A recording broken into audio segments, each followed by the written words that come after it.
Alors, dans le cadre du soutien à la parentalité, donc la ville organise donc avec le Centre communal d'action sociale des actions destinées à la prévoyance et à la protection de l'enfance et de la jeunesse. Donc c'est dans ce cadre-là que cette conférence avait été programmée, Dr Carilla, au mois de novembre. Et suite aux attentats, qui sont survenus au mois de novembre, nous avons dû reporter cette conférence sur les addictions qui touchent les adolescents en général. Et donc c'est un sujet d'intérêt majeur pour les adolescents, les familles et les professionnels. Et je suis ravie ce soir qu'il y ait aussi des professionnels à la fois du milieu hospitalier, des assistantes sociales, des psychologues et puis des jeunes aussi qu'ils soient là. Il y a les infirmières scolaires également et aussi les responsables du service jeunesse de la ville. Ça serait bien que tu viennes aussi te présenter. Parce que comme aussi, qu'on sache un peu porter aussi un visage aussi. J'ai la voix qui part. C'est pas grave, vas-y. Bonjour, je m'appelle Boalem Ebarki et donc je suis le responsable du club ado sur Saint-Maur, qui est situé aux 3 rue André Bollier. Donc on accueille sur toutes les périodes de vacances scolaires des jeunes âgés de la 6e jusqu'à 17 ans. Et on leur propose donc des activités sportives et culturelles. Et donc, en tant que responsable du club ado, je me devais d'être là pour cette petite conférence. Voilà. Voilà, et puis nous avons aussi des animateurs et animatrices au niveau périscolaire et qui sont agents de la ville. Et je pense que c'est important aussi, parce qu'ils sont au contact aussi des jeunes, de pouvoir aussi être un référent et puis un relais et savoir un petit peu détecter des comportements addictifs et pouvoir aussi orienter et être un soutien à la parentalité. Parce que l'adolescence apparaît souvent comme une période de mutation sur de nombreux plans.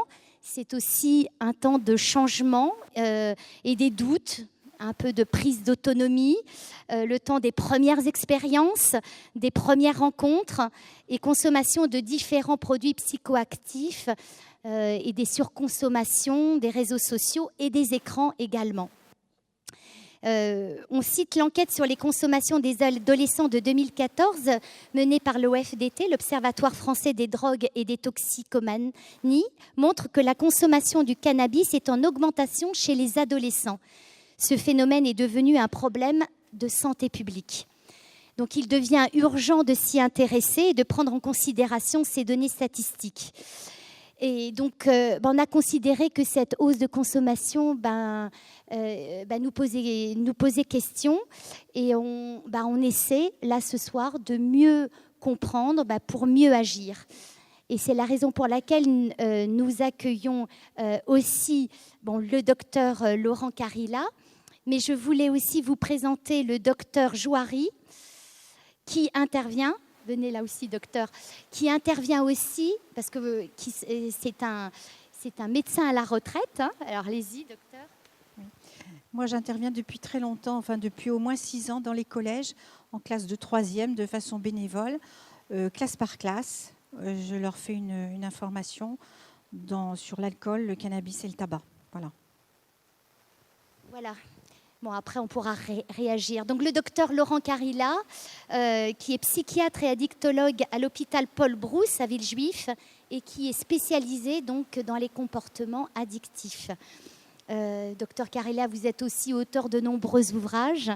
Vous avez également collaboré à l'élaboration d'un projet musical de prévention contre les addictions. Et on s'aperçoit là encore que la musique peut être aussi un moyen pour des jeunes pour s'en sortir. Et vous êtes aussi porte-parole de l'association SOS Addiction, qui a pour mission de mobiliser justement cette opinion publique et de sensibiliser les acteurs de la société civile, les médias et bien sûr les responsables politiques sur les comportements addictifs aux drogues, à l'alcool et à certains comportements. Mais ce soir aussi, je souhaite remercier le service du Centre communal d'action sociale et Madame Agnès Alemani qui ont pu mettre en place cette conférence. Voilà, aujourd'hui. Agnès, je vais vous laisser la parole pour la présentation de cette conférence. Agnès Alemani est la coordinatrice, responsable de la coordinatrice. Elle est le relais, en fait, au niveau de la ville entre le périscolaire et l'éducation nationale au niveau maternel et primaire. Donc voilà, Agnès, je vous laisse la parole. En tout cas, je vous souhaite une bonne conférence et puis nous restons à votre disposition pour toute question. Oui, bonsoir à tous. Donc ce soir, cette conférence a une durée d'environ 40 minutes par le docteur Carilla. Il y aura ensuite des questions-réponses et il y aura également des personnes qui souhaiteront faire un témoignage. Donc n'hésitez pas à poser des questions, il faut oser parler, oser s'exprimer, puisque nous, dans le cadre de la petite enfance et de l'enfance, on observe, on constate, je regarde mes collègues, sur le terrain, des enfants qui peuvent exprimer une certaine souffrance, des signes, peut-être est-ce que c'est prémonitoire, mais des signes qui nous alertent et on est en relation donc avec les parents pour pouvoir communiquer, pour pouvoir parler et surtout pour orienter ensuite et assurer un suivi auprès de ces familles. Voilà. Je vous demande aussi par rapport au questionnaire, je vous remercie de bien vouloir le remplir parce que ça nous donne des indications pour les prochaines conférences et des orientations. Voilà. Bonsoir. Merci. Alors, merci d'avoir invité Saint-Maur, c'est très sympa. C'est ma deuxième ville en Île-de-France. Et je suis content que les villes se mobilisent en fait pour ces questions de prévention, de sensibilisation et concernant les comportements addictifs. Alors, je vais vous raconter une histoire. Je vais vous raconter l'histoire de Théo. Mais peu importe, il pourrait s'appeler Michael, n'importe quoi, Douglas, tout ce qu'on veut. Donc Théo, 15 ans, je ne sais pas pourquoi je pense à Michael Douglas, excusez-moi. Donc Théo, il a 15 ans, il vient me voir en consultation, il est accompagné de ses parents, c'est une situation classique. Il est adressé par son médecin traitant, donc pour différents problèmes. Et c'est souvent le cas en plus. Il y a un problème princeps, c'est le cannabis, mais c'est accompagné de smartphones et de jeux en ligne. Il n'a aucun antécédent, il joue de la guitare électrique, il fait du skate, il a 3 bons amis, il est au collège, il travaille plutôt pas mal, mais son comportement a changé. Et c'est ce qui inquiète les parents. Le comportement a changé, alors qu'habituellement, il n'y avait rien de particulier. Vous ne voyez pas? Là, vous voyez? Il y en aura toujours un qui ne verra pas. Hein. Sauf si vous vous mettez tous là. Vous ne voulez pas venir tous là, comme ça j'ai l'impression qu'il y a plein de monde? Bon, d'accord. Donc son comportement a changé, et Théo, en fait, finalement, il parle peu en présence de ses parents. Et il y a un truc déjà, le message d'entrée, c'est il y a des consultations jeunes consommateurs qui ont été créées, et qui permettent de rencontrer, il y en a partout dans toute la France, qui permettent de rencontrer les parents seuls, les parents avec les enfants seuls, etc. Donc je pense que ça, c'est un truc, c'est on a quelqu'un qui a un problème avec des consos, on peut aller, même si l'enfant ne veut pas y aller, même si l'ado ne veut pas y aller, même si le jeune adulte ne veut pas y aller, on peut aller consulter pour avoir des informations. Donc il vient me voir en consultation d'addictologie. Je suis psychiatre, mais il vient me voir. Et donc on analyse un peu sa conso. Sa consommation est la suivante. Il fume 3 à 4 joints de cannabis et il fume 3 à 4 bangs de cannabis. Ça vous parle les deux? D'accord, tant mieux. Parce que je vais vous dire des trucs, n'allez pas les faire après quand même. Hein. Donc le bang, vous connaissez, vous, ça vous parle ou pas du tout, les bangs, tout ça? Vous êtes trop vieux? Donc alors les bangs, c'est ça. Les bangs, c'est ça. Donc c'est un système. C'est comme un narguilé, mais artisanal. Donc c'est de bouteilles percées avec des stylos bics. Et on inhale, il y a un foyer d'eau, et on inhale les vapeurs. Et il fume aussi de la super skunk, qui est une herbe un peu trafiquée. Alors, il achète de l'herbe chez un ami. Et c'est un nouveau mode, une nouvelle modalité de consommation et d'accessibilité aux produits. C'est-à-dire que les gens peuvent cultiver chez eux maintenant. Ils n'ont pas besoin d'avoir de l'argent. Arrêtez de rigoler, vous m'angoissez. Hein. Donc, ils peuvent avoir de l'argent. Avoir de l'argent, n'importe quoi. Ils sont pas obligés d'avoir un jardin pour cultiver. Hein. Ça se fait, la cannabiculture peut se faire en appartement. Donc, ils consomment seuls pour se motiver, pour dormir, pour lutter contre son angoisse et pour se défoncer. Et le cannabis, vous le savez, existe sous différentes formes. Les formes les plus classiques, ici en tout cas à Saint-Maur, c'est la résine. L'ordinateur est sensible. La résine.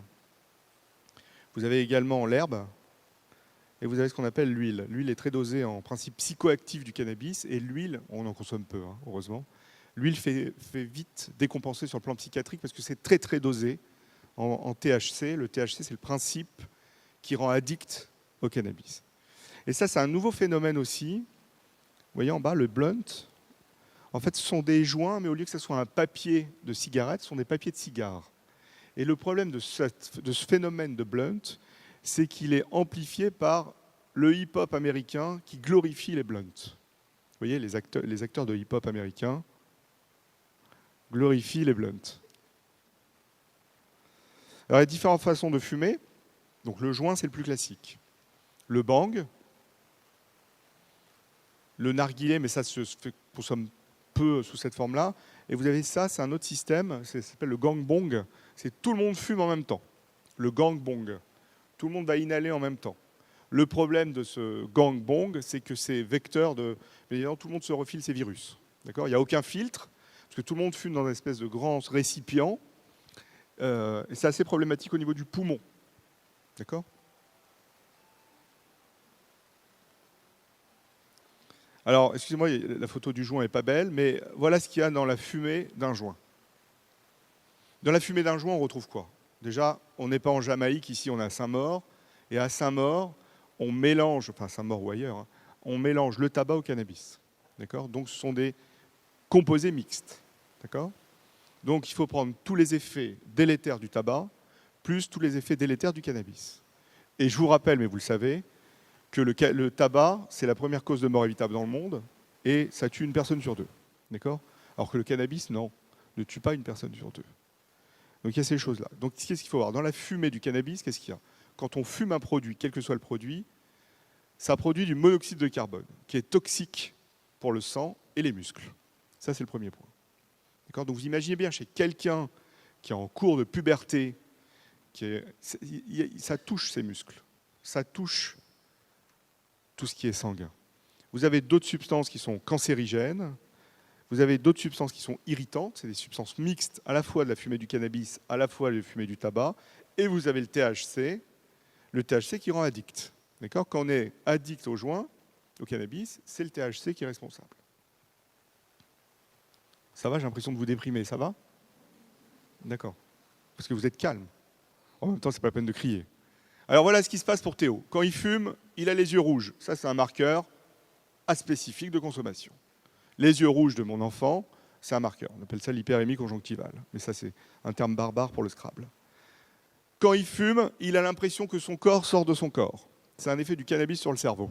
Ça s'appelle des éléments de dépersonnalisation. On a l'impression de sortir de son corps. Quand il fume, il rêve qu'il est fatigué, il rêve qu'il fume. Il nous raconte ça. Hein. Quand il fume, il a faim. Alors, c'est pas Théo, hein, c'est Bob l'éponge, mais il a très très faim. Le cannabis, le THC, donne faim. Quand il fume, il peut faire des crises d'angoisse. D'accord ? Donc, c'est pas anodin. D'accord ? Le cannabis n'est pas anodin. Et de ce, d'autant plus qu'on est adolescent. D'accord ? Parce que notre cerveau n'a pas fini d'être formé. Le cerveau finit sa formation autour de 20-25 ans. D'accord ? Donc, un cerveau en formation qui reçoit un agent exogène comme le cannabis, eh ben, il multiplie les risques liés à une substance exogène. D'accord ? Donc, anxiété, troubles du sommeil, tristesse, etc., etc. Et voilà le cerveau de l'adolescent. Vous voyez comment il change de couleur ? Quand on a 5 ans, on a un cerveau qui est... Ça, c'est une modélisation de cerveau. Hein. Le cerveau final, il est bleu-violet. D'accord ? C'est-à-dire que tout doucement, des structures se forment. D'accord ? Nos structures, les structures qu'on a tous ici, a priori, sauf vous deux. Vous avez quel âge, vous deux ? Ouais. Donc vous êtes au milieu, vous avez vu ? Eux, ils n'ont pas leur structure finie. Alors, on pourrait leur faire une IRM en direct. On verrait qu'ils sont au milieu de la courbe. D'accord ? Moi et vous, a priori, vous et moi, on est bleu et violet. Enfin, vous, je ne sais pas, mais moi, oui. D'accord ?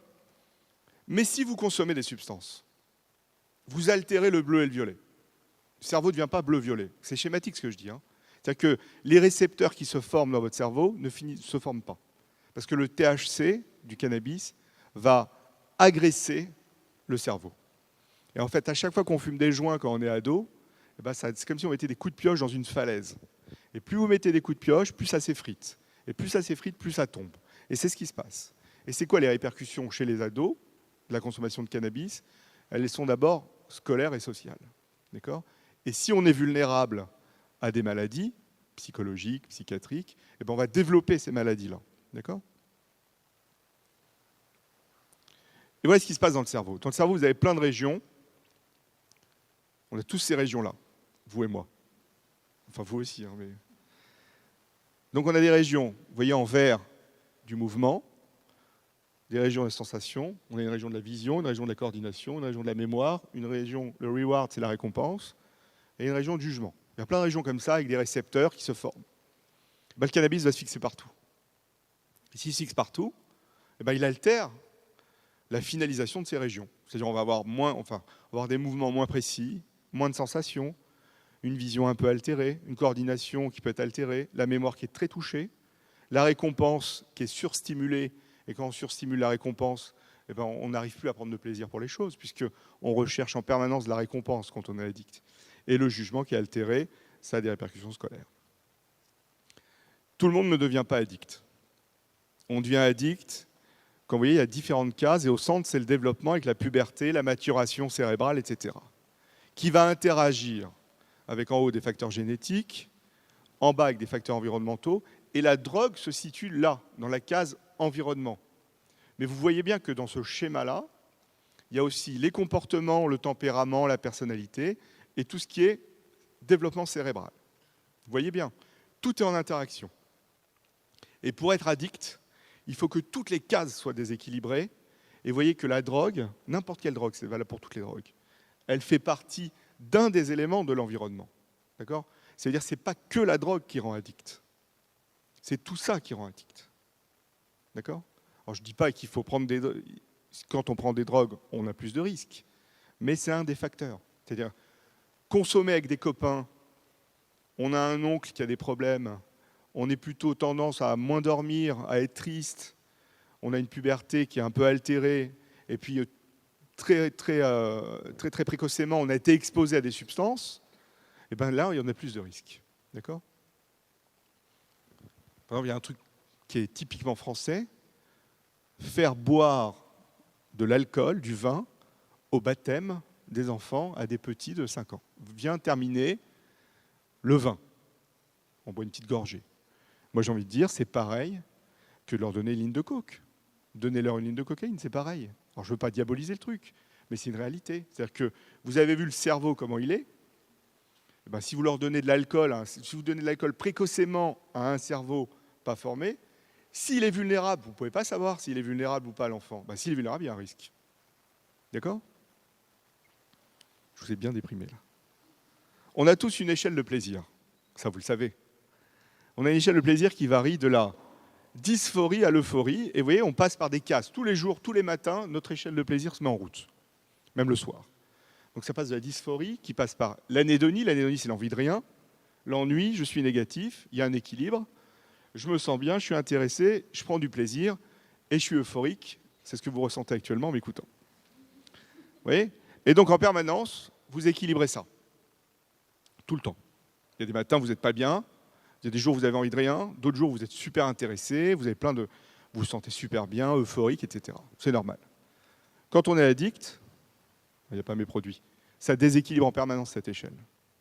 C'est-à-dire que quelqu'un qui consomme des produits précocement, il va déséquilibrer l'échelle. En permanence, l'échelle essaie de s'équilibrer, c'est normal, on est des hommes, le cerveau est plastique. Et en fait, les consommations font que l'échelle se rééquilibre jamais. On est obligé de consommer pour rééquilibrer l'échelle. D'accord ? Et on ne devient pas addict comme ça. Il y a différentes étapes, c'est 3 épisodes, il y a 3 saisons en fait. Il y a l'usage simple, c'est le plaisir. Par exemple, fumer une clope, boire un verre avec des amis, c'est plaisant. D'accord ? Jouer aux jeux vidéo avec des copains, c'est plaisant. Échanger par Snapchat, vous connaissez Snapchat ? Non ? De nom. Échanger par Snapchat, c'est sympa. Et après, l'étape suivante, c'est la consommation abusive. On prend n'importe quelle substance, n'importe quel comportement. Il y a encore du plaisir, avec des dommages. Et tout doucement, le plaisir s'efface. D'accord ? On est sur le stade d'addiction. L'étape suivante, c'est que des contraintes, des dommages, des conséquences, et il n'y a plus de plaisir. D'accord ? Quand on est addict, on n'a plus de plaisir. Quand on est addict, on consomme pour ne pas souffrir. D'accord ? Donc l'usage simple, la consommation abusive, l'addiction. Et l'addiction, alors Théo, on revient à Théo. Théo, il consomme tous les jours. Il est en manque quand il ne consomme pas. Il a des cravings. Les cravings, c'est les envies irrésistibles de consommer. Et c'est les joints. Il lui faut des joints. Et pour lui, vous voyez, j'ai mis une image de ce qu'il m'avait apporté un jour. Il faisait ses joints à l'avance, qu'il mettait dans un truc de frites de McDonald's. Et quand il préparait tout, c'était son paquet de joints. Bon, c'est très exceptionnel, hein, mais ça existe. Donc plein de conséquences pour lui. Les conséquences, c'était quoi ? Il avait du mal à dormir, il était obligé de fumer. Il avait du mal à se réveiller parce qu'il jouait aux jeux vidéo toute la nuit. Smartphone sans cesse, il était collé à sa tête. Résultats scolaires qui chutent. Il se désinsère progressivement de la vie de famille. Il reste dans sa chambre. Et à un moment, il commence à fumer des bangs dans sa chambre. Les parents craquent. Ils viennent en consultation sans lui d'abord. Et après, ils ont réussi à le convaincre de venir. Alors le craving, je vous en parle 2 minutes parce que c'est un signe important d'addiction. Le craving, c'est quoi ? Le craving, c'est l'envie à crever de consommer. Je ne sais pas s'il y a des fumeurs de tabac ici. Je prends cet exemple-là, je n'allais pas dire des consommateurs de coke. Donc les fumeurs de tabac, quand la conf va être finie, les fumeurs de tabac, dès qu'ils descendent, ils vont fumer. Vous fumez ou pas du tout ? Personne ne fume dans la salle ? Vous fumez ? Vous allez vous allumer une clope en partant ? A priori. C'est le craving qui fait ça. C'est le craving qui fait ça. C'est comme ça. On est dépendant, c'est un signe qui est en plus cérébral. On a fait une étude avec une équipe, une étude d'imagerie cérébrale, parce qu'on voulait savoir pourquoi des gens qui sont abstinents en drogue, ils peuvent rechuter en permanence. Et donc on a fait cette étude sur des gens qui étaient abstinents en cocaïne, en l'occurrence, et ils étaient abstinents depuis 5 ans. Ils ne consommaient plus depuis 5 ans. Donc on les a mis dans une machine à IRM et on leur a montré des vidéos. Donc ils voient d'abord une vidéo qu'on appelle ici Nature Video. Nature Video, c'était 1 minute 30 d'un extrait de La petite maison dans la prairie. Vous vous rappelez de cette série ? Donc ils voient 1 minute 30 de La petite maison dans la prairie. Et pour ceux qui se connaissaient, pour les plus jeunes de la série de patients, on leur a mis 1 minute 30 d'un truc horrible qui s'appelle Violetta. Donc ils regardent 1 minute 30 dans l'IRM, Violetta ou La petite maison dans la prairie, de manière aléatoire. D'accord ? Ils ne savaient pas ce qu'ils allaient regarder à l'avance. Il y a un break de 2 minutes et on leur met une vidéo qu'on appelle la vidéo cocaïne. Vidéo cocaïne, c'est 3 vidéos de 30 secondes chacune. C'est un extrait de Scarface avec Al Pacino, où il est sur son bureau, il y a des montagnes de cocaïne. C'est un extrait de Pulp Fiction, la scène avec la seringue, vous vous souvenez de cette scène ? Et une dernière scène de 30 secondes d'un film qui s'appelle Requiem for a Dream. Requiem for a Dream, on a un extrait d'une femme âgée qui prend des extasies. Et en parallèle, l'image, c'était une jeune femme qui prend du crack, de la cocaïne fumée. D'accord ? Donc, quand ils regardent Violetta ou La petite maison dans la prairie, rien ne se passe dans leur cerveau. Mais rien. Ils se comportent, ils sont abstinents. Quand ils regardent la vidéo cocaïne, il y a une structure qui s'allume dans le cerveau. Et cette structure-là, c'est la structure du craving, et c'est la structure qui va s'allumer quand vous allez descendre. Enfin, je dis, c'est cette structure qui s'allume. Des fois, non, mais je ne veux pas vous culpabiliser. Donc, c'est l'amygdale qui s'allume pour le craving. L'amygdale, c'est la région de la mémoire et de l'apprentissage. D'accord ? Et ceux qui ne peuvent pas s'empêcher de consommer, ceux qui perdent contrôle quand ils sont exposés à des envies de consommer, c'est l'amygdale qui s'allume et qui leur dit consomme. D'accord ? Bon, bien évidemment, ces patients-là, on les avait gardés 1 mois en hospitalisation après. On ne les a pas laissés repartir parce que ça aurait été compliqué quand même. Donc le cannabis, c'est d'abord la maladie de l'adolescent. Le marché est en mutation totale avec les cannabicultures. Les produits sont très très dosés et on peut les acheter sur Internet malheureusement maintenant. Alors ce ne sont pas des produits, ce n'est pas du cannabis standard. Les produits qui circulent sur Internet s'appellent des cannabinoïdes de synthèse. Et à la différence du cannabis comme la résine ou l'herbe, les cannabinoïdes de synthèse entraînent des overdoses et tuent. D'accord ? Ça c'est un message important. Cannabis et tabac, il faut prendre en compte les deux. C'est-à-dire que quand on traite quelqu'un qui a un problème, Théo, quand je l'ai traité, j'ai traité son problème de cannabis, mais aussi son problème de tabac. Et c'est le problème de tabac qui est à prendre en considération, j'ai envie de dire, en un avec le cannabis en même temps. On ne peut pas laisser l'un sans l'autre, on ne peut pas lui dire continue à fumer des cigarettes, tu vas gérer comme ça ton manque, etc. Je veux dire, le tabac, c'est une cause de mort évitable. On ne peut pas laisser les gens fumer du tabac, surtout aussi jeunes. Et quand on fume, les effets, c'est dans les 2 heures, ça dépend des gens. Hein. Personne n'est égal devant une drogue, c'est dans les 2 heures qui suivent la prise. Bien évidemment, tous les effets sont potentialisés par le tabac, et il y a des effets variables en fonction des gens. Les premiers effets rapportés, c'est une euphorie calme, on est tranquille, on est fatigué, on a envie de dormir, mais ça peut aller jusqu'aux hallucinations, ça peut durer de 3 à 8 heures. Et surtout, il y a un point important pour ceux qui ont des vélos, des scooters ou qui conduisent des bagnoles. Il y a des perturbations de la mémoire et de l'attention et de la concentration qui durent 24 heures après le joint. Donc si vous fumez régulièrement, vous altérez régulièrement la mémoire, l'attention, la concentration, et il y a des risques d'accident de la route qui sont non négligeables à cause des joints. OK ? Bon. Alors comment on évalue les gens, les patients ? Comment j'ai évalué Théo ? Je lui ai fait passer ce questionnaire. Il s'appelle le CAST, et ça c'est un questionnaire que je recommande à tous les acteurs dans le champ sanitaire.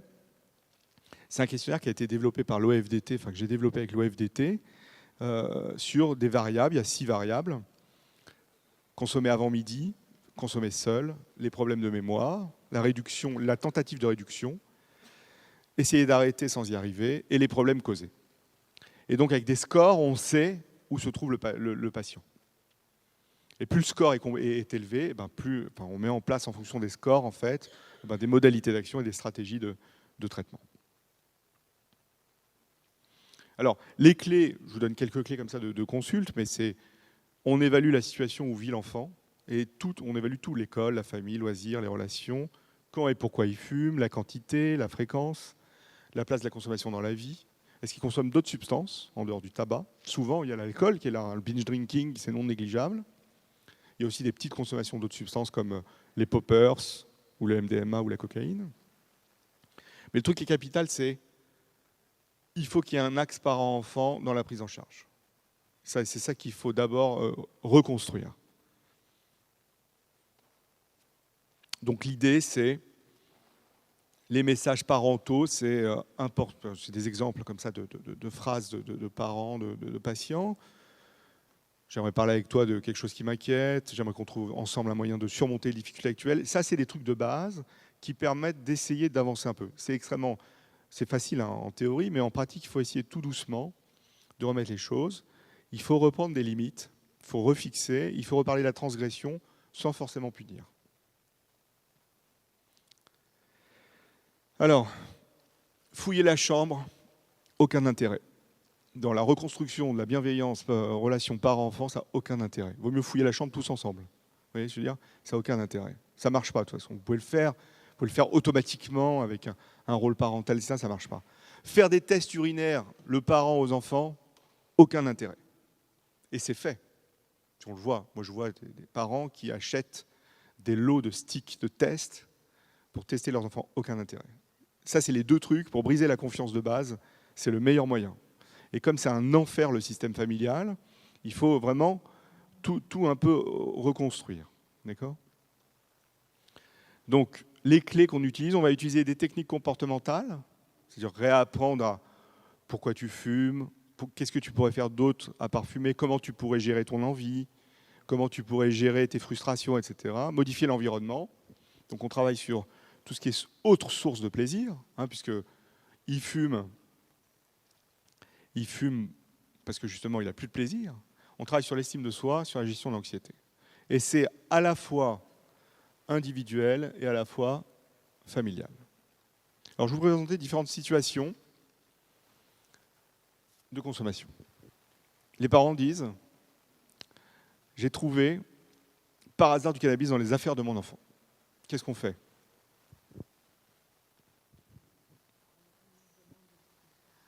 On en parle avec l'enfant. Pas mal.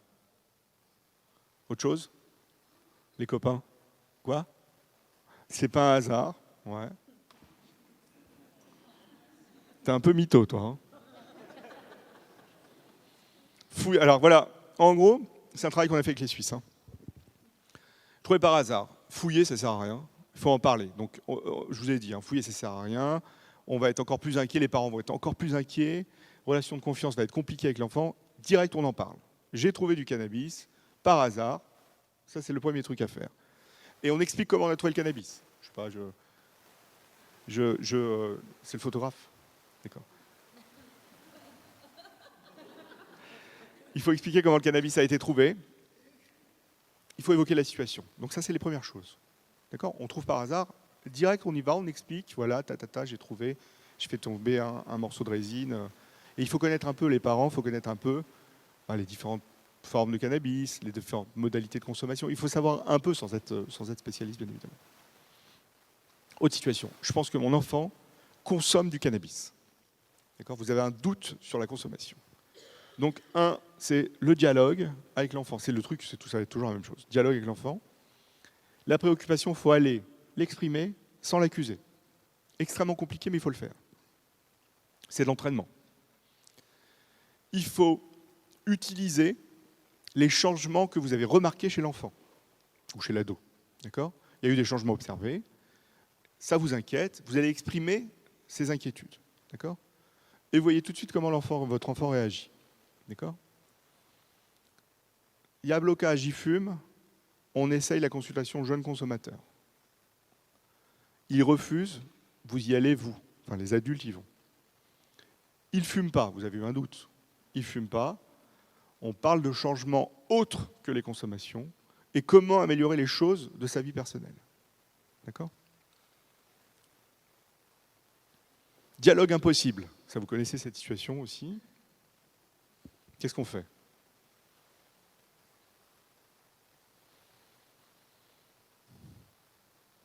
Je vous aime bien tous les deux.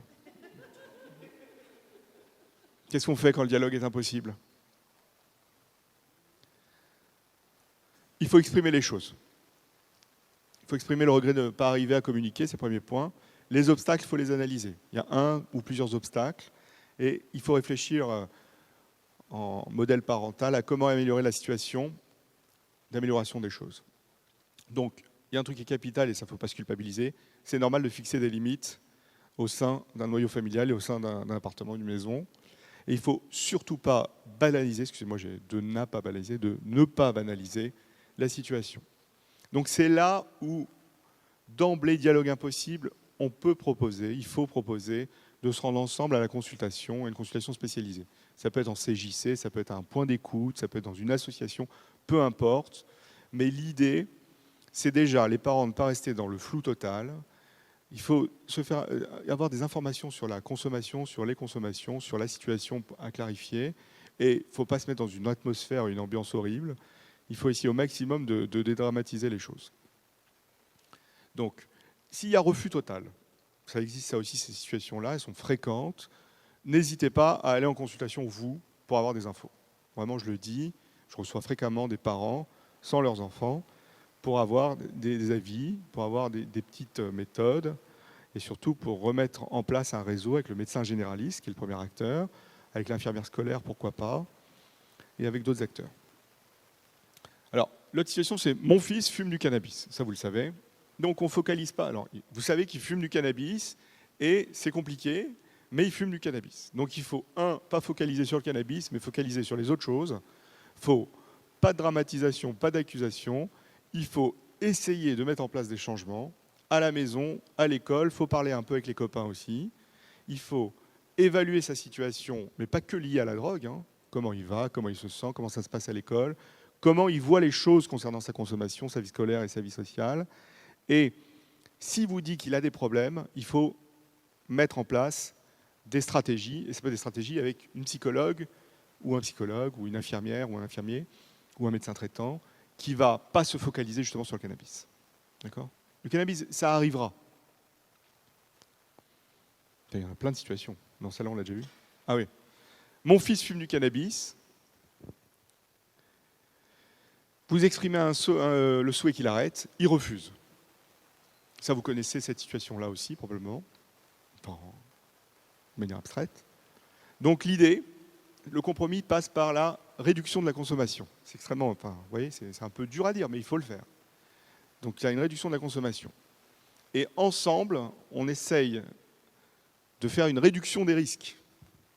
C'est extrêmement dur hein, de dire mon fils fume, il refuse, je vais le laisser fumer, mais en réduisant sa conso. Et ben, tout doucement, l'idée de réduire sa conso, l'idée qu'il commence à contrôler sa conso, l'idée que la conso n'ait pas d'impact sur sa vie, ce sont des premiers éléments qui vont permettre, c'est un tremplin pour un arrêt de consommation, qui n'est pas forcément immédiat. Parce qu'il consomme, il ne veut pas arrêter. Et on peut prendre cet exemple pour n'importe quoi. D'accord ? C'est-à-dire que l'idée de, quand il y a une consommation excessive, l'idée est de réduire les choses. D'accord ? Et régulièrement, la relation de confiance se réinstalle, et régulièrement, on sait qu'est-ce qu'il fait, et on sait où il en est de sa consommation. Donc il y a consultation jeunes consommateurs pour toutes les addictions. Je vous ai mis le numéro là, vous avez, je pense, des plaquettes. Mais c'est vraiment important, il y a des CJC partout dans les villes. Bon, après, si vous voulez voir les meilleurs médecins, je vous donnerai les adresses. Je plaisante, bien évidemment. Alors, ça, c'était mon fils fume du cannabis. Et il y a un truc qui est important, c'est il ne fume pas à la maison, enfin dans la maison, et pas de cannabiculture. Parce que moi, j'ai vu des ados qui étaient des spécialistes aux cultures cannabiques. Ils faisaient pousser ils avaient des vrais systèmes de cannabiculture dans les armoires des chambres. Hein. D'accord ? Et pour le coup, vous êtes dans une relation de contractualisation souple. S'il y a transgression ou limites dépassées, c'est des mesures éducationnelles à reprendre. C'est-à-dire qu'il y a des trucs, il y a des interdits à la maison. Tu es mineur, enfin tu es sous notre toit, etc., etc. Il faut reprendre les choses sur le plan éducationnel. Et n'hésitez pas, les CJC ou les consultations dans les centres d'addictologie. Non, je ne vous fais pas cette diapo, elle est trop déprimante. Si vous la voulez ? D'accord. Je n'ai plus aucune solution. C'est déprimant quand même. Le seul truc, c'est on se fait aider par les tiers professionnels. C'est la seule solution. Il n'y a pas d'autre chose. Il n'y a pas d'autre chose. Et il y a aussi ce phénomène de j'ai aucune solution, il y a des risques, il y a une maladie potentielle, ils refusent les soins, on peut prendre en charge contre le gré de la personne. D'accord ? Après, l'interlocuteur peut aider. L'idée, c'est de faire revenir le jeune en consultation. Alors ça va être l'acteur que vous allez avoir en face qui va débloquer plus ou moins la situation. Et il y a une prise en charge familiale aussi, je ne l'ai pas dit, mais là on a surtout parlé de suivi individuel, mais bien évidemment la prise en charge familiale est extrêmement importante. On ne peut pas forcer à aller loin, je ne dis pas ça. Je dis qu'il faut réussir, il refuse tout, il faut réussir à le convaincre d'y aller ensemble. Pour une fois. Quoi ? Ça peut être très difficile, mais le truc, c'est pas un coup de baguette magique. C'est tout doucement. C'est pour ça que c'est long, c'est pour ça que pour les parents, c'est déprimant, etc. C'est qu'il faut aussi se faire aider du médecin traitant, il faut aussi se faire aider d'un tiers, un oncle, un cousin, machin, qui peut aider. C'est ça la situation. Et c'est pas en immédiat, je comprends ce que vous voulez dire, mais c'est pas un truc immédiat. Il n'y a pas d'échelle de temps.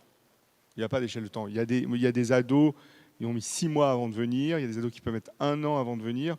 Mais si on est sur un index de gravité pour la santé mentale, pour la santé physique, on peut utiliser ce biais-là, justement, pour parler de la substance. La médecine scolaire aussi peut aider et doit aider. Mais malheureusement, il n'y a pas assez de formation encore dans les établissements. Ça commence, mais... À Saint-Maur, il y en a, mais dans d'autres villes, il y a certaines carences. Alors Théo, il avait des problèmes d'écran aussi. Et vous avez vu, on est dans un monde d'écran. Vous avez tous des smartphones ? Non ? Pas à Saint-Maur, non ? Vous n'avez pas de smartphone ?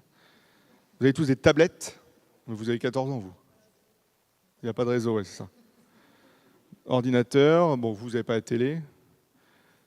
Skype, Facebook, etc., etc. Donc smartphone, c'est quoi ? C'est un cordon ombilical C'est un e-cordon ombilical en fait. Et moi j'appelle ça l'extension du e-soi, parce que on vit maintenant accroché. On se fait des shoots de smartphone. Je sais pas, visiblement vous n'en avez pas beaucoup, mais c'est vraiment le doudou virtuel, quoi. C'est-à-dire on se couche avec, on se lève avec, et quand on a des insomnies, la première chose qu'on fait, on allume son smartphone. À l'école, c'est interdit, mais dès qu'on sort de l'école, smartphone partout, tout le temps. Même moi, je me soigne pour ça. Donc communication en temps réel, ça rassure, on vérifie tout immédiatement. On a une proximité avec une réponse immédiate, et vous en avez qui ont un over-usage du téléphone. Alors smartphone, ça fait quoi? Cette image, c'est une image quand même de la société actuelle. Je veux dire, tout le monde est connecté à un truc, assis les uns à côté des autres, même le chien. Qu'est-ce que ça donne les smartphones? Déjà, le smartphone dans le noir, ça altère le sommeil, parce que toutes les diodes colorées vont bousiller l'architecture du sommeil. D'accord? Donc, déjà, un premier message, de 7 à 77 ans, pas de smartphone dans le noir, c'est smartphone plutôt avec une lumière, parce que les diodes colorées vont altérer votre rythme de sommeil. Après, les smartphones, ça fait quoi? Il y a la notion de vibration et de sonnerie fantôme. Ça, vous avez déjà ressenti ça, non? Vous êtes vraiment des grands mythos à Saint-Maur. Hein. Ok. Vous n'avez jamais senti, tiens, ça sonne, ça vibre, etc. Ouais. Non, pas quand il sonne, c'est fantôme. Alors, c'est pas grave, mais pour certains, c'est pathologique. J'ai soigné un jeune adulte de 19 ans qui souffrait justement de sonnerie fantôme en permanence. Hein. Il avait l'impression que ça sonnait tout le temps, partout dans ses poches. Et il y a un autre phénomène qui s'appelle la nomophobie. C'est la contraction de no mobile phobia. C'est la phobie de perdre son portable. Et on est dans l'angoisse de séparation totale, j'appelle ça la techno-angoisse de séparation. D'accord? C'est la même angoisse de séparation quand on est petit, mais avec un téléphone. Alors, sur la nomophobie, on a beaucoup travaillé, et ça touche tout le monde. Hein. L'étude faite par Clayton, justement, était la suivante. Ils étaient en classe, ils jouaient à un jeu. Et ils avaient à côté d'eux leur smartphone, tous. On faisait sonner leur smartphone. L'idée, c'est qu'ils ne répondent pas au smartphone. D'accord? Donc, ils jouent, smartphone sonne, ils ne répondent pas. Après, on leur fait faire un test de mémoire avec un ordinateur. Et le smartphone ressonne. Ils ne doivent pas le décrocher et ils doivent faire le test de mémoire jusqu'à la fin. C'est en temps limité. Qu'est-ce qui se passait? Pour ceux qui avaient des troubles de type nomophobie, leur cœur commençait à battre vite quand le téléphone sonnait. Ils avaient la pression artérielle qui augmentait. C'est pas très grave. Mais ce qu'on voyait, c'était qu'ils étaient dans un état d'anxiété absolue, dans une sensation d'inconfort exprimé absolu, et surtout, ils n'arrivaient pas à finir le test de mémoire. Plus la sonnerie altérait leur performance. Alors, ce qu'on voit, et surtout chez les jeunes, enfin chez les plus jeunes, c'est ce qu'on appelle l'angoisse d'être déconnecté, d'accord, qu'on appelle FOMO en anglais. L'angoisse d'être déconnecté, c'est quoi? C'est je ne vois pas mes mails, je ne vois pas mes SMS, je ne vais pas sur Facebook en permanence, je ne vais pas sur Snapchat, WhatsApp, etc., etc.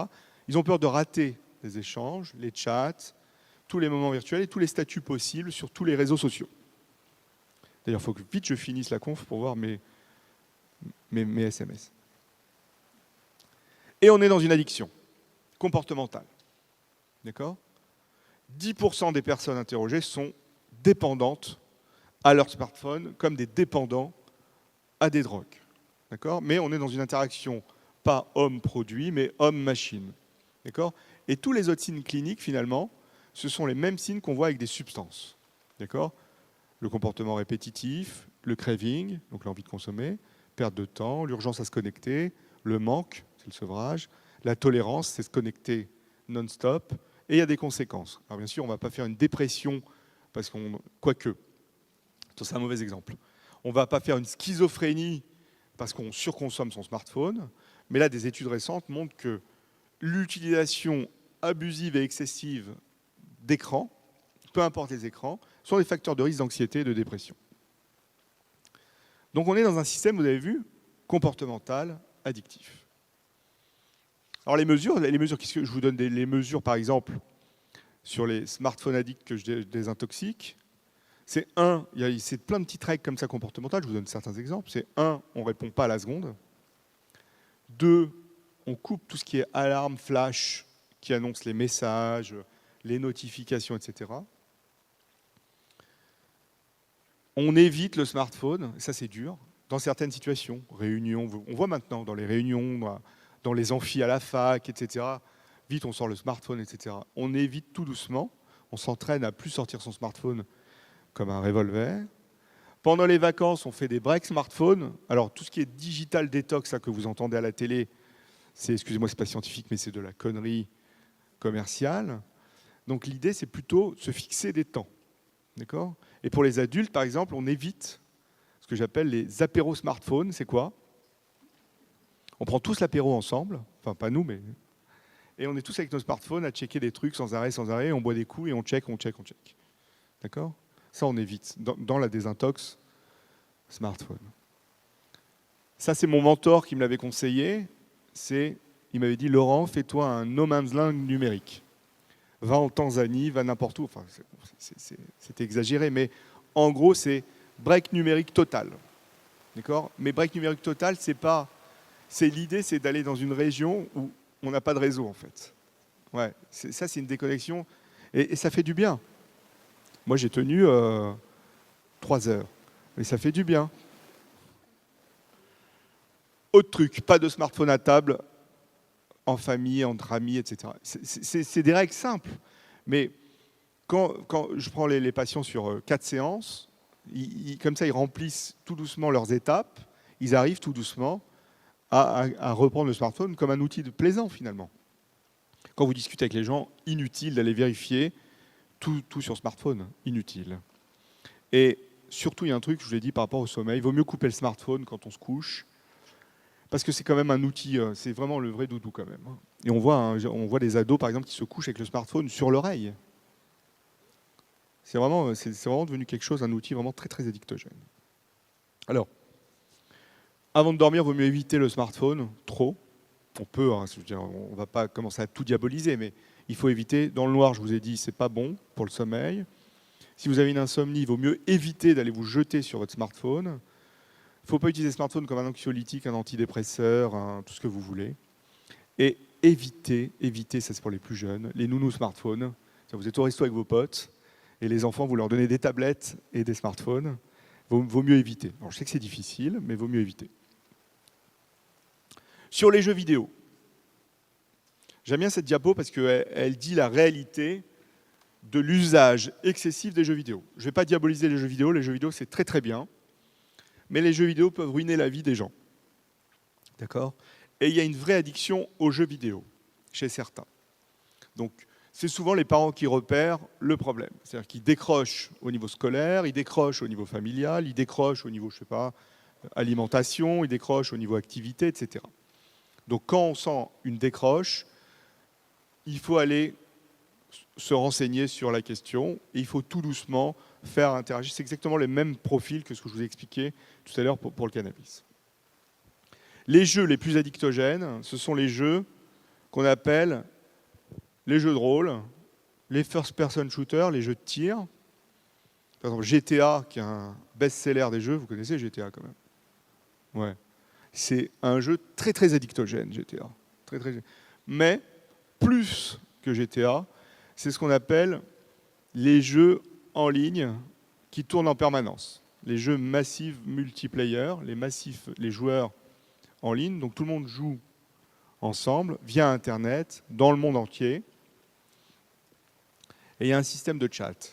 D'accord ? Ils échangent en même temps des éléments. Et là, ce qui s'est passé récemment, j'ai été saisi pour une histoire d'enfants de 7 ans qui jouaient à un jeu qui s'appelle Minecraft. Ça vous dit quelque chose ? Vous connaissez Minecraft ?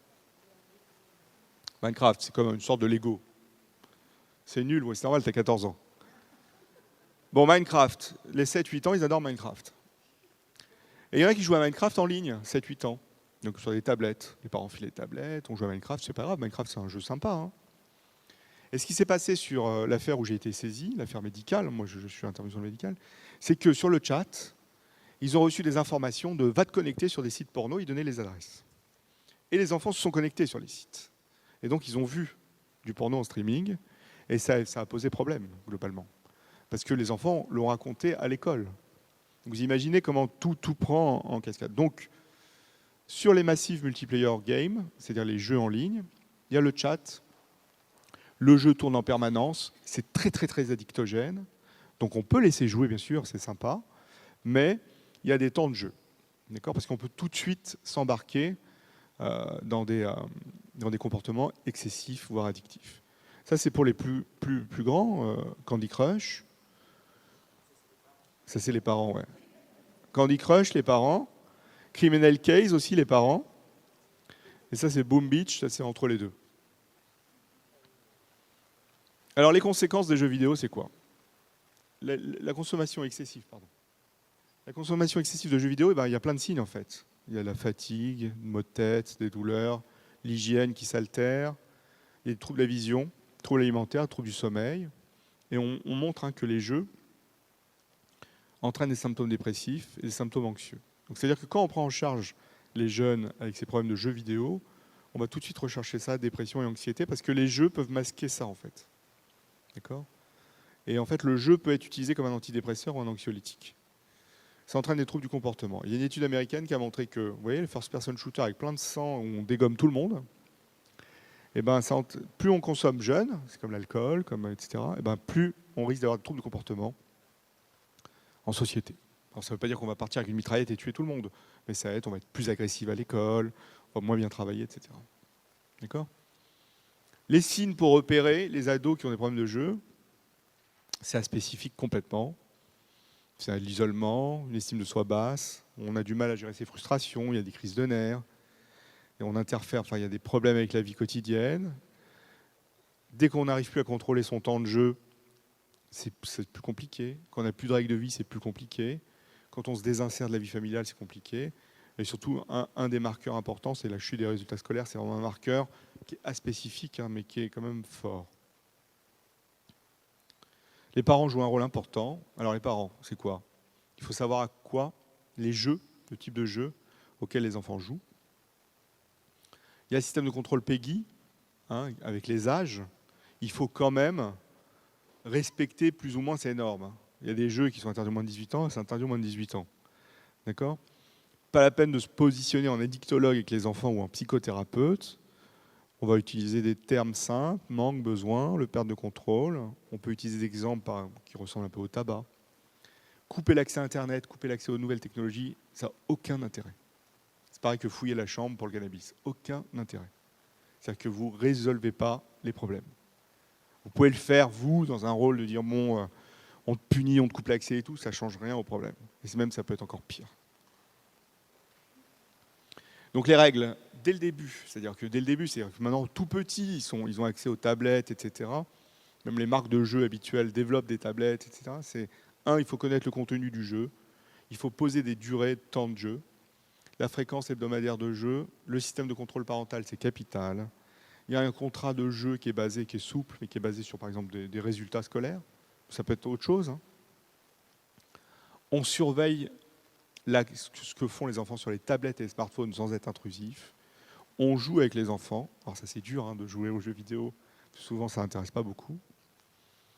Il faut être au courant de la demande d'accès. Surtout les pères. Il faut que les pères jouent, surtout. Il faut être au courant de la demande d'accès, toutes les demandes d'accès, réseaux sociaux, etc. Snapchat, il faut être au courant sur où ils sont. Alors c'est difficile chez les ados, parce que les ados vont dire ouais, vas-y, tu ne regardes pas mon smartphone, etc. Mais il faut en parler quand même. Il faut parler un peu, savoir ce qu'ils font, sans rentrer dans... De toute façon, les ados quittent Facebook parce que leurs parents sont sur Facebook. Donc ils vont plutôt sur des réseaux, type Snapchat, etc. J'attire votre attention sur un nouveau réseau social, un nouveau système social qui s'appelle Periscope. Je ne sais pas si ça vous parle. Donc Periscope, en live, on peut voir ce qui se passe. Et le problème de Periscope, c'est qu'il n'y a aucun contrôle. Et que bien évidemment, il y a des débordements avec Periscope, et notamment des débordements avec des risques illégaux. Facebook, ça je parle pour les adultes. Vous n'êtes pas sur Facebook, vous? Non, c'est trop has-been. Facebook, c'est l'énorme réseau social. C'est le réseau pour se construire une belle identité, une cyberidentité. Il y a un risque d'addiction à Facebook. Hein. On commence à avoir des gens venir pour ce problème-là. Et en fait, dans le profil des patients, des personnes, on voit soit des gens anxieux, soit des gens qui sont complètement en insécurité, avec une faible estime d'eux-mêmes, ou on a l'inverse, hein, le type extraverti, narcissique, impulsif. C'est un outil quand même, Facebook, c'est un super outil, il faut savoir l'utiliser hein, pour les contacts sociaux. Et on voit bien que c'est un outil d'interaction, notamment dans les situations de solitude. Je termine sur l'alcool. Vous savez que toutes les consommations d'alcool sont équivalentes. Bon, c'est vrai que les consommations varient. Là, je vous parlais plutôt des consommations chez les jeunes. Donc le binge drinking, les alcoolisations paroxystiques intermittentes. Donc on consomme une seule occasion, le week-end, très vite, avec un certain nombre de verres, pour être ivre rapidement. C'est ça la finalité. Donc le binge, c'est des consommations en groupe pour être ivre rapidement. Marketing ultra ciblé, donc plein de bouteilles ciblées pour les jeunes. Donc il y a celle-là, ce qu'on appelle les alcopops. Je ne fais pas de pub. Hein. D'autres types avec des noms un peu funky, des noms un peu sexy, du marketing très très ciblé. Vous avez de tout. Hein. Vous avez les fans d'arts martiaux, il y a aussi des alcools ciblés pour les filles, etc. Voilà, pour les filles par exemple, il y a ça. Le Bacardi Breeze, ça se présente comme un rouge à lèvres gloss. Quoi. Vous avez d'autres. Vous voyez donc des bouteilles, tout est ciblé, tout est fait pour les yeux des consommateurs. Donc binge drinking, c'est en public, très fréquent, hors du contexte parental. Souvent, et c'est ça, j'attire certainement l'attention sur ce point-là, c'est que les parents tolèrent les consommations d'alcool et notamment les intoxications aiguës. Ils peuvent même dire bon, ça a été un grand, t'es ivre mort, t'es un grand maintenant. Et il y a le problème du côté culturel de l'alcool en France, c'est extrêmement compliqué, hein, et notamment avec les lobbies alcool. Alors voilà, c'est encore du cerveau, vous allez dire, j'adore les cerveaux. Donc 15 ans, non-consommateur, 15 ans, binge drinker. C'est-à-dire qu'il consomme de temps en temps beaucoup. Vous voyez les différences, je peux vous interroger, vous n'avez pas fait médecine, mais je peux vous interroger. Quelles sont les différences? Vous voyez des différences métaboliques dans le cerveau, les différences de couleur. Le cerveau ne fonctionne pas pareil. D'accord? Donc le binge drinking est très très agressif. Pour un cerveau en formation, on redit ce qu'on a dit au début de cette conférence. Ça, c'est une autre forme d'imagerie cérébrale. C'est le cerveau, c'est une modélisation cérébrale comme une espèce de pâte à pain ou de pâte à pain, on va dire, très, très, très schématiquement. 21 ans, des consommateurs, il y en a un qui ne consomme pas, un qui consomme. C'est du binge drinking, hein, c'est-à-dire qu'ils consomment de temps en temps beaucoup. Mais beaucoup, beaucoup. D'accord? Beaucoup, beaucoup. J'y arrive. Vous voyez la différence, hein? Cerveau gruyère, cerveau non gruyère. D'accord? Si c'est très touché, non, il y a des zones qui ne seront pas réversibles. Les complications du binge drinking, c'est quoi? Toujours pareil, c'est le fléchissement scolaire, les risques, rapports sexuels non protégés, accidents de la route, accidents de la voie publique, des troubles du comportement, malheureusement des grossesses non désirées. Et sur le plan, on va dire, physique, il y a des risques de crise d'épilepsie chez les gens qui ne sont pas épileptiques avec le binge drinking. Il y a tout ce qui est vertige, malaise. Et boire de manière importante sur des temps très limités, il y a des risques pour le cœur et des risques au niveau psychique, au niveau de l'anxiété. Donc l'idée, il y a comme ça aussi la notion de maîtrise de conso en soirée, parce qu'il y a des ados, ils vont aller en soirée, ils vont boire. Je veux dire, vous pouvez leur dire ne bois surtout pas. Je veux dire, c'est pas la réalité des choses, quoi. Donc l'idée, c'est les règles qu'on donne aux ados, on les donne aussi aux parents. C'est tout ce schéma-là. Donc anticiper, donc c'est se fixer des limites dans la consommation avant de sortir. On se dit, je vais boire tant. Et ça marche, vous pouvez le faire dans votre pratique courante, vous verrez. Enfin, si vous buvez un peu, quoi. Il faut toujours manger pour ralentir le passage d'alcool dans le sang. Il faut alterner les boissons sans alcool avec alcool. Il faut boire très très lentement. Il ne faut pas se resservir avant d'avoir fini son verre. Il ne faut pas mélanger les alcools, il ne faut pas mélanger avec d'autres substances. Les boissons, les alcopops pour les jeunes, c'est extrêmement toxiques parce qu'avec le sucre, ça masque l'effet de l'alcool et ils en boivent encore plus. D'accord ? Et il faut se faire des pauses. D'accord ? Et ces règles-là sont des règles comportementales simples, avant d'aller en soirée, mais ça fonctionne quand on les répète. Je vous remercie.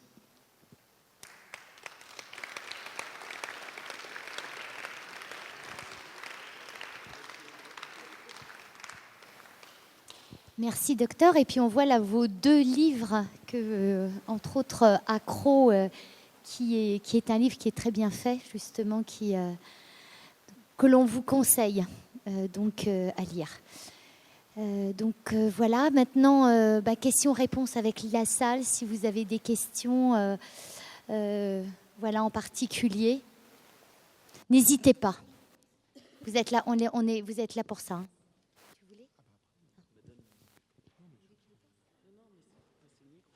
Non, mais il voulait intervenir. Merci.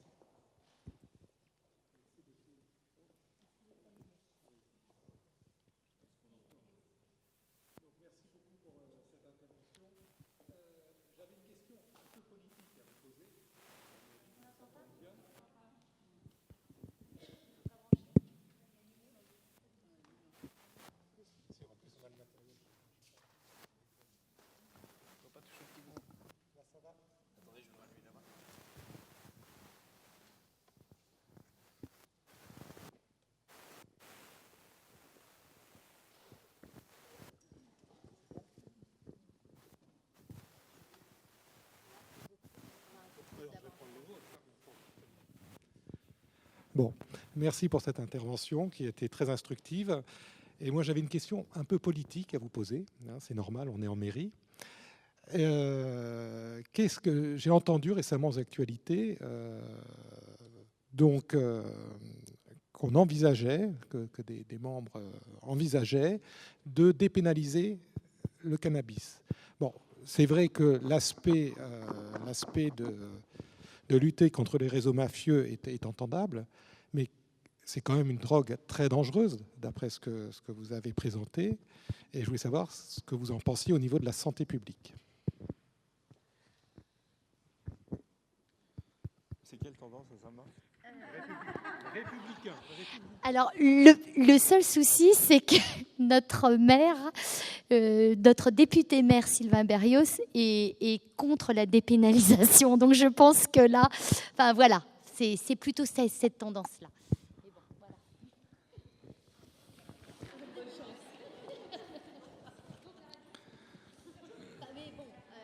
Non, on me pose une question sur la dépénalisation. Qu'est-ce qu'il faut faire ? Moi, ce que je vous ai dit, c'est le cannabis, c'est une maladie de l'ado. Ça, d'accord ? Les adultes jeunes, c'est ado-adultes jeunes actuellement. La France, c'est le premier pays consommateur en Europe de cannabis. La politique de répression faite par les différents gouvernements ne fonctionne pas. Vous êtes d'accord ? Si ça fonctionnait, il y aurait eu d'autres choses. Bon. Les socialistes, enfin je donne mon avis, les socialistes ressortent du chapeau en permanence à des moments clés pour des élections futures, l'histoire de la consommation de cannabis, il faut la dépénaliser, il faut etc., etc. Ça, c'est des histoires politiques. J'ai envie de dire, ils s'en foutent des patients, ils s'en foutent des gens qui souffrent. C'est des histoires politiques. Bon. On ne va pas dire, je suis pour la dépénalisation, je suis pour la légalisation. Le débat n'est pas là. Le débat est,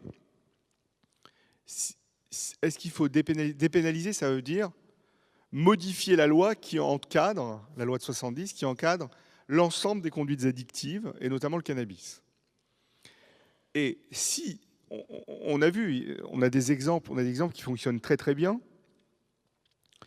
comme en Uruguay, comme aux États-Unis, où ils ont légalisé le cannabis. Ils ont légalisé le cannabis, et qu'est-ce qui s'est passé ? Il s'est passé que ça a généré énormément d'argent. Et que cet argent-là a servi pour les localités, servi pour le pays, et a servi à financer des vrais programmes de prévention et des vrais programmes de soins. En France, on fait des campagnes de prévention qui servent à rien, qui coûtent cher, et ça ne fonctionne pas. Et d'ailleurs, c'est pour ça que les Français, et les jeunes Français, consomment et deviennent malades. Donc si on imaginait, on en est à des milliards de kilomètres en France, qu'on modifie les choses, ce serait quelque chose de contrôlé, ce serait quelque chose, il faut prendre en compte les données de ce que je vous ai présenté ce soir, c'est-à-dire que pas avant 25 ans, s'il y avait une autorisation de consommer du cannabis, des petites quantités, et que des populations vulnérables, il faudrait les mettre dans le texte de loi, les populations vulnérables, on ne peut pas leur donner de cannabis, les ados, les adultes jeunes, on ne peut pas leur donner de cannabis, la conduite automobile de véhicules, etc., on ne peut pas envisager du cannabis. Et c'est là que la réflexion doit se faire. Mais en France, c'est compliqué. Et en Europe, ça commence tout doucement. On voit le Portugal a fait des choses, l'Espagne a fait des choses, la Hollande a fait des choses, la République tchèque, bon, ils sont fous les Tchèques, mais, enfin, façon de parler, mais ils font des choses, c'est juste pénalisable par une amende. Donc il faut revoir le truc. C'est la même idée, l'idée de la dépénalisation, légalisation du cannabis, c'est la même idée qui est véhiculée dans le grand public sur les salles de consommation à moindre risque, c'est des bars à shoot. Et ce n'est pas le cas. Oui. Donc la réflexion doit se faire différemment. Alors après, c'est les orientations politiques font que. Mais il faut l'expliquer. Moi, je suis prêt à parler avec monsieur le maire à Saint-Maur.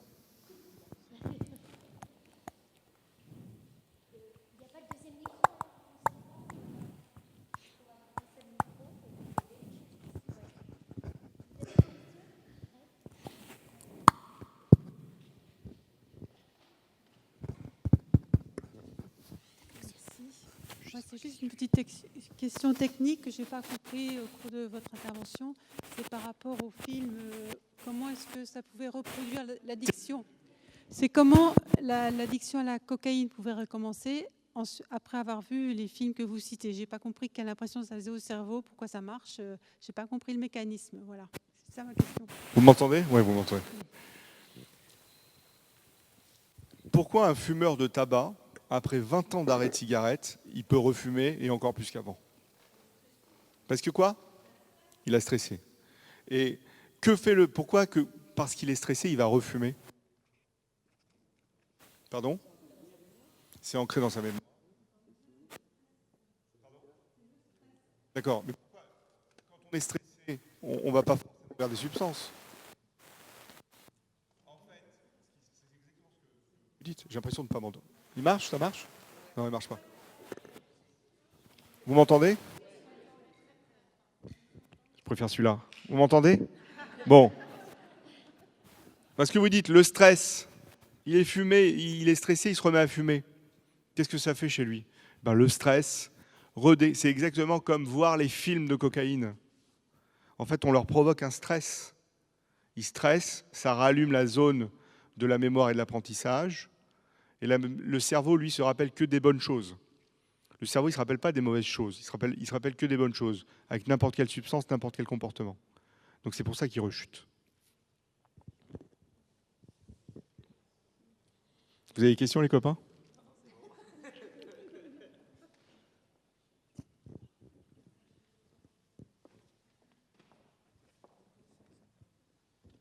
Oui, bonsoir. Est-ce que vous avez des exemples d'enfants, d'ados accros au cannabis qui ont fini par arrêter? Et si oui, à partir de quel âge on peut supposer qu'ils réfléchissent un peu plus et qu'ils ont la maturité pour pouvoir arrêter?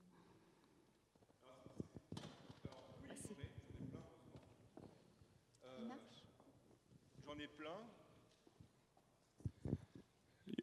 Oui, il y a plein d'exemples d'enfants qui arrêtent. Théo, il a arrêté, par exemple, l'exemple que je vous ai montré. Il a arrêté. Et il continue un peu à jouer aux jeux vidéo. Il a son smartphone, mais il rejoue en prenant du plaisir. Il fume plus de cannabis. Il fait plus de skateboard et de guitare. Et on ne peut pas dire qu'il y a une maturité âge dépendant. Ça dépend des enfants, des ados, en fait. Mais c'est vrai qu'un enfant ou un ado qui est en position sécure avec son thérapeute, ça l'aide vachement. Une thérapie familiale, ça aide vachement aussi. Donc c'est ça les idées. C'est pour ça que je dis, il faut essayer d'amener à consulter.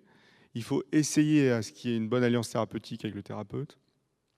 Et il faut prendre en charge la famille parce que c'est aussi un dysfonctionnement familial quand il y a des consommations pathologiques.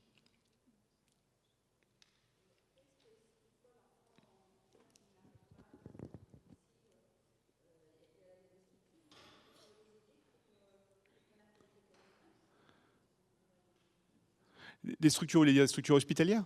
Oui, bien sûr. Il y a des hôpitaux de jour. Pardon?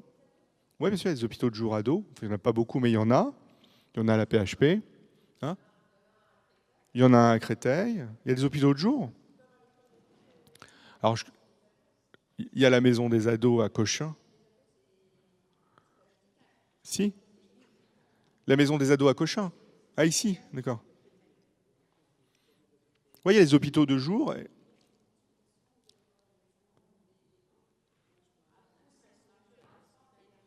Pardon? Hôpital de Brousse, ouais. Des hôpitaux de jour, il y a. Et il y a les deux. Il y a les hospitalisations.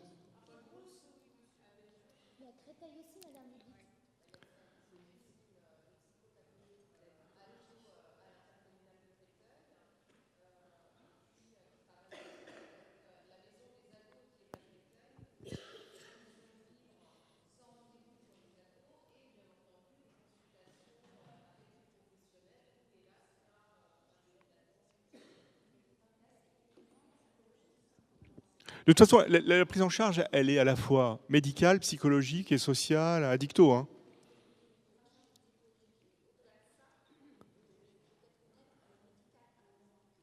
Mais dans la structure, il y a une aide médicale. Complètement, oui. Ouais, bien sûr. Ah, jour et nuit, donc c'est des hospitalisations résidentielles. On n'est plus dans l'hôpital de jour. Hôpital de jour, c'est il vient le matin, il part le soir. Avec des programmes. Il y en a pour les ados et pour les adultes aussi. Et quoi?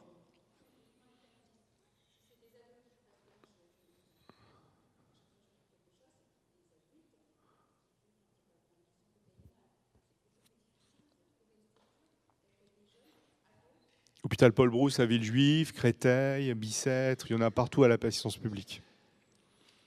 Je vous parle de Paul Brousse parce que je suis à Paul Brousse, mais à Paul... Pardon? Après, moi, je ne connais pas tout ça, ouais.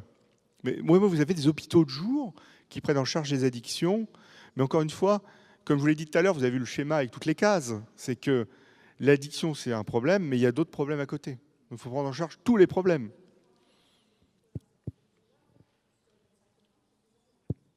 Médecin traitant, oui, ça peut être le médecin traitant ou un psychologue. Ou... Vous pouvez prendre rendez-vous vous aussi d'emblée. Hein.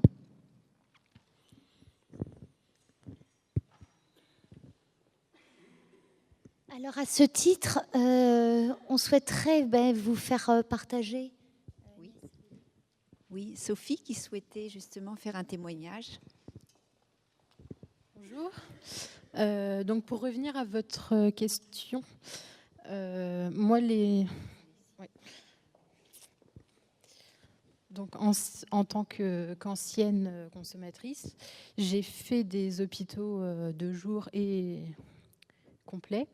Et il faut faire très attention parce qu'il y en a qui sont très mal encadrés. Et les jeunes sont livrés à eux-mêmes et consomment à l'intérieur de la structure. Donc c'est médicalisé, mais mal. On a des médicaments pour effectivement contrôler l'addiction, mais pas les vrais soucis qui sont derrière. Donc voilà, faut bien se renseigner avant.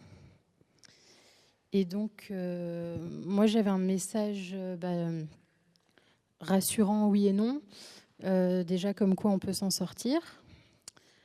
Voilà, j'en suis la preuve. Mais on n'en est jamais réellement sorti non plus.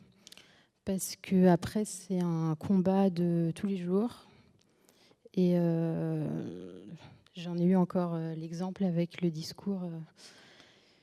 votre discours, qui disait qu'en revoyant des images, effectivement, moi, je suis incapable de regarder un film ou une série où il y a de la cocaïne ou de l'alcool ou des choses comme ça. Je change de chaîne. Donc, on n'est jamais... je pense qu'à vie, on est toujours marqué.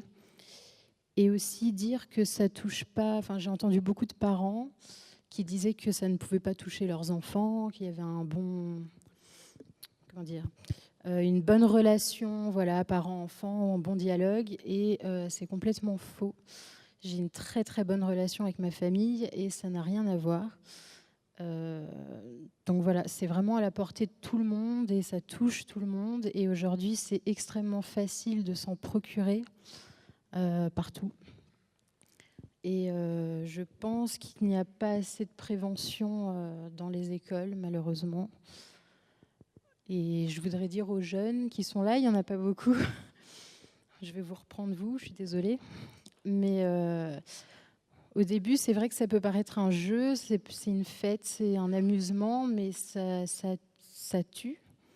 Et moi, j'ai perdu des amis et il y a des gens que j'ai connus qui avaient une très bonne situation, qui se sont retrouvés à la rue. C'est vraiment, vraiment pas un jeu. Il faut faire très attention. Et même vos amis, il faut les... Moi, j'ai encore des amis qui n'ont pas compris. Et voilà. Donc, je voulais quand même vous apporter le témoignage qu'on peut s'en sortir, mais c'est que c'est très compliqué. Voilà. Moi, je suis tombée enceinte, en fait. Donc, le mauvais côté, c'est qu'elle ne connaîtra pas son papa, parce que quand on est addict, on a des relations avec des personnes qu'on n'aurait pas forcément choisies. Mais ça a été un déclic pour moi. Alors, je ne dis pas qu'il faut tomber enceinte, surtout pas, pour s'en sortir. Mais j'ai eu un choix à faire, parce que j'étais vraiment au plus bas. Et donc, c'était voilà, la vie ou la mort. Donc, j'ai choisi et... Voilà. Mais c'est un peu miraculeux. Tout le monde n'a pas... Et je pense aussi que ce n'est pas forcément un bon exemple parce qu'il faut le faire pour soi. Et quand on guérit pour quelqu'un, y a le risque que ça ne dure pas. Donc, voilà.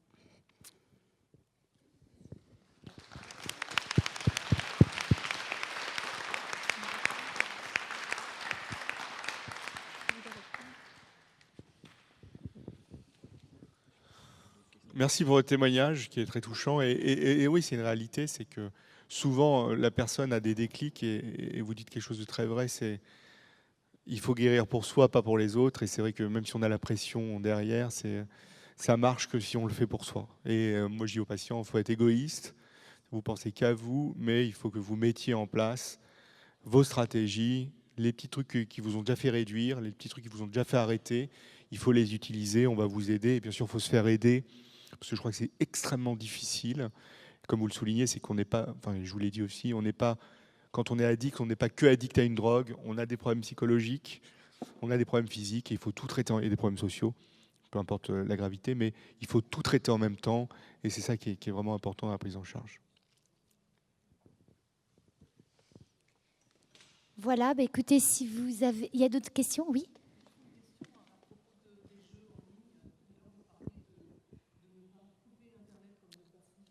Ouais.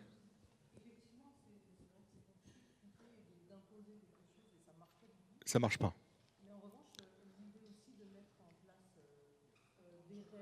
Ouais.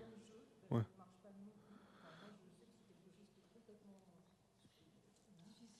Il faut se faire. C'est là où il faut à ce moment-là faire intervenir un tiers en fait, un tiers neutre.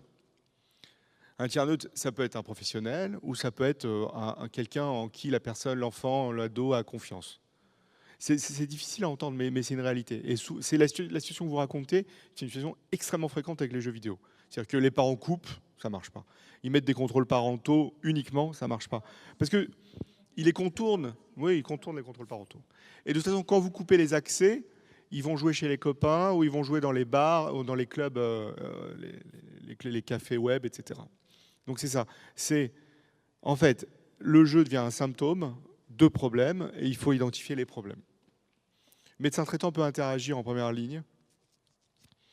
Et après, je vous dis, vous pouvez, il y a les CJC, les consultations jeunes conso, pour avoir des infos pour les parents, pour avoir des guides pour les parents, et tout doucement aussi à amener l'ado.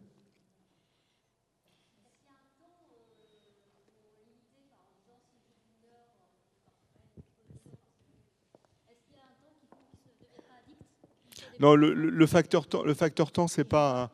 Vous avez vu, il y a toute une liste de signes en fait. Ouais. Le temps, c'est un temps excessif, c'est à risque. Mais il faut qu'il y ait le temps avec. Il n'arrive pas à décrocher. Quand on lui enlève le jeu, il devient énervé. Il n'arrive plus à dormir. Il pense qu'au jeu. Ouais, c'est il plutôt travaille les moins. symptômes en fait. Ouais, c'est ça. D'accord, ok. Mais c'est un temps de jeu. Il y a un temps de jeu. Alors quand on a dépassé ce cap-là, il faut se faire aider. Oui.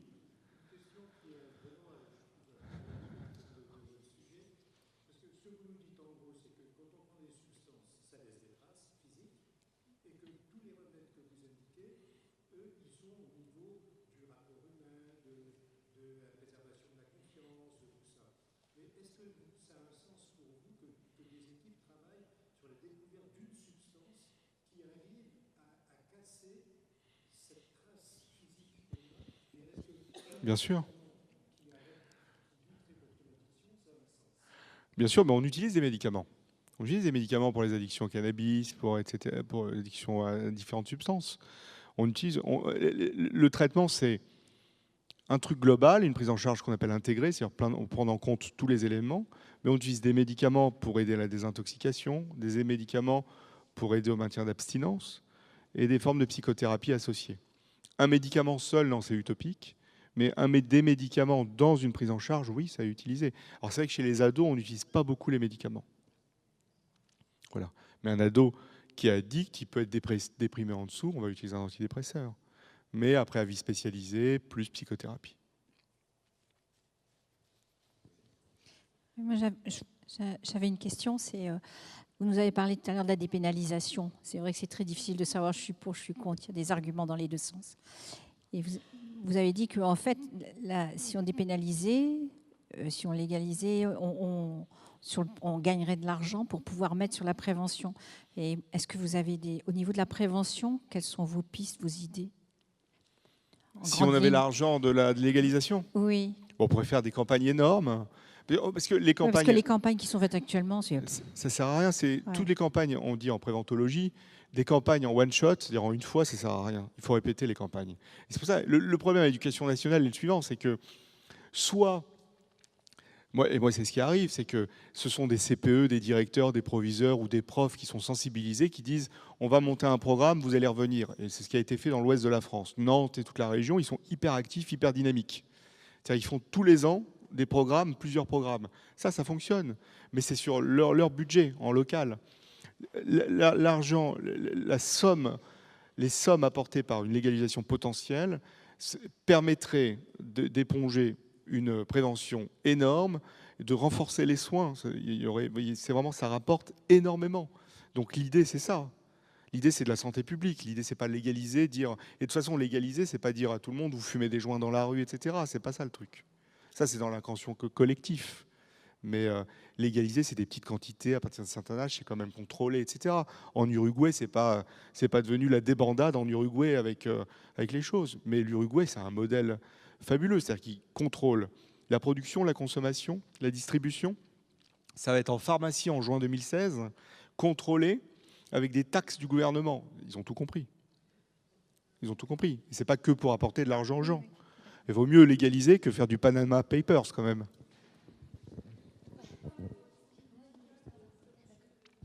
Il a été fait, en fait, ce projet, il a été fait avec le chanteur Renaud Hanson. Renaud Hanson, c'est un chanteur de hard rock et c'est aussi un chanteur qui a bossé, c'était le protégé de Michel Berger. Il avait bossé notamment sur les comédies Starmania, etc. Et en fait, on a monté, parce que moi je suis fan de métal aussi, de métal musique. Et donc j'ai monté avec lui un projet qui s'appelle Addiction. Donc c'était 13 chansons. Et l'idée, c'était pas que des chansons, donc c'était 13 chansons sur l'histoire de l'addiction. On rentre dans l'addiction et j'ai fait une fin, j'ai écrit les textes. Moi, c'était une fin positive. Lui voulait une fin un peu négative, horrible. Moi, j'ai plutôt fait la fin positive. Et donc 13 chansons qui racontent la maladie. Et avec ça, on a fait un livre numérique accessible, un livre numérique pour les acteurs de santé et pour aussi le public. Et en fait, la mission interministérielle de lutte contre les drogues et toxicomanie a accepté cet outil musical, c'est un premier outil musical de prévention. En fait, bon, c'est du hard rock, peu importe, mais ça permet de faire ce que j'appelle cette alliance thérapeutique. C'est-à-dire les acteurs du champ sanitaire peuvent utiliser des extraits, peuvent travailler sur des extraits pour justement discuter en groupe des problèmes d'addiction et de faire de la prévention.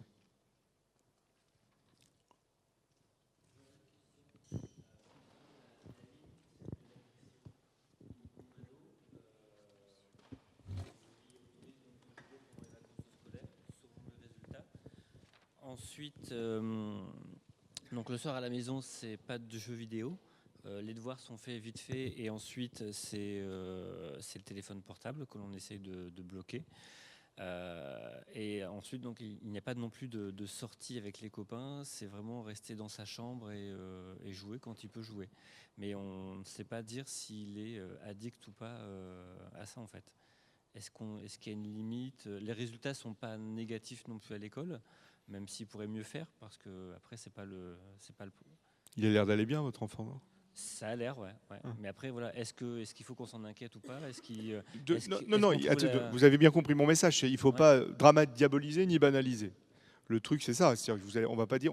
Ce soir, on n'a pas dit les jeux, c'est mauvais, etc. Les jeux, c'est super bien. Internet, c'est super bien. Le smartphone, c'est super bien. Il faut juste savoir utiliser.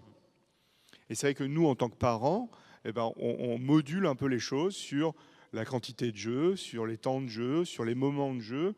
C'est pas du jeu tout le temps. Il peut jouer. Il y a des enfants qui jouent 30 minutes par jour, mais après avoir fait leurs devoirs, après avoir rempli, je sais pas, des petites obligations, avoir fait leur truc. Il y en a qui jouent 3 heures le week-end. Le truc, c'est qu'il ne faut pas que ça soit excessif. Il ne faut pas que ça soit excessif et envahissant, parce que le problème, c'est que quand vous avez vu le cerveau ne contrôle pas. Le cerveau des ados ne contrôle pas. C'est-à-dire que vous donnez un truc qui est très plaisant, il suffit que l'enfant soit un peu vulnérable et il s'engouffre dans le côté excessif. Et après, il y a des risques. Donc quand on est avant, comme vous faites, on contrôle un peu, etc. Super. Quand on est dans l'excès, rien n'est perdu. On peut quand même aider les enfants. Ils ne sont pas perdus. Il n'y a pas de lésion irréversible au niveau du cerveau parce qu'un enfant joue énormément aux jeux vidéo. Il faut juste reprendre un peu les choses et se faire aider par des spécialistes. D'accord.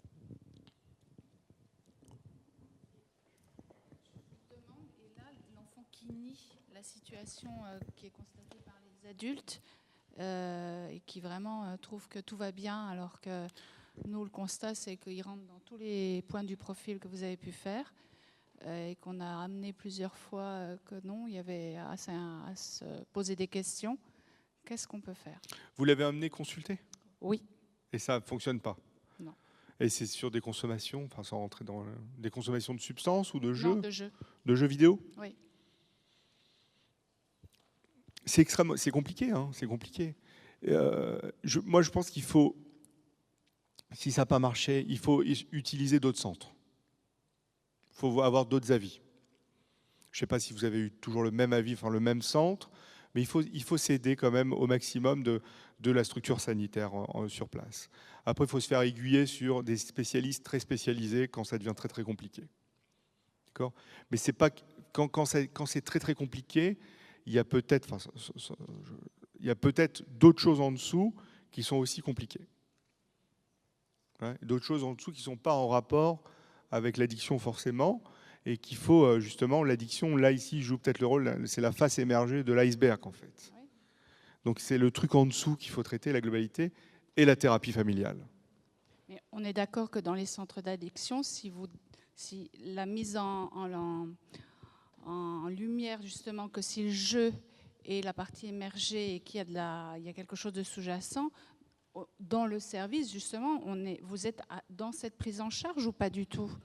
La prise en charge globale, vous êtes juste à chercher à désintoxiquer le jeune de son addiction. Il y a quand même un travail pour aller... D'accord. Oui. Non, mais dans le message ce soir, de ce soir, c'est que c'est une prise en charge. L'addiction, c'est un truc. Il y a des problèmes psy à côté, des problèmes psychologiques, et des problèmes sociaux, environnementaux. Et il n'y a pas une seule personne qui peut traiter tout, c'est impossible. C'est une équipe qui va traiter les choses et qui va traiter les choses le plus possible en même temps. D'accord ? Parce que si on traite une addiction isolément, qu'on ne traite pas les problèmes à côté, l'addiction, elle revient. Merci.